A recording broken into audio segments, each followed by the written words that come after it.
Si la publicité dit qu'on trouve tout à la Samaritaine, saviez-vous qu'on y trouve aussi un des grands architectes des années 20? J'ai nommé Henri Sauvage, idéaliste, parfois un peu naïf, mais doté d'un solide bon sens. Il a de l'intuition, fait preuve d'une inventivité exceptionnelle et commence à se faire connaître avec l'art déco, comme son copain Guimard, celui qui a fait les merveilleuses bouches de métro en fonte. Sauf que celui-ci, quand la mode de l'art déco fut passée, sombra dans la mélancolie. Henri Sauvage, lui, après avoir dessiné des meubles, des bijoux, des bougies, des encriers, des cuirs imprimés, des lustres, des cafetières, des cheminées, se lança dans le dessin de maisons. Entre autres, la Villa Gica à Nancy, une œuvre d'art totale, des détails de ferronnerie aux mosaïques, tout concourt à montrer une vision forte et originale. Mais sa grande vision à Henri Sauvage, c'est les immeubles à gradins. Pour avoir une idée précise de ce que c'est, il suffit d'aller rue Vavin, au 26.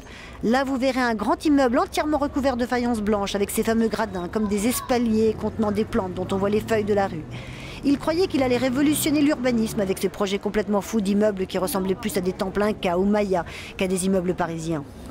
Il a tout de même réalisé le théâtre de Loie Fuller, la grande danseuse innovatrice 1900, théâtre dont la devanture était un immense tissu mouvant plissé en pierre, étonnant.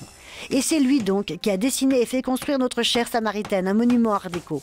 Il a même construit un cinéma devenu le MK2 Gambetta. Malheureusement, la salle a été cassée, elle était sublime, mais bon, c'est la vie.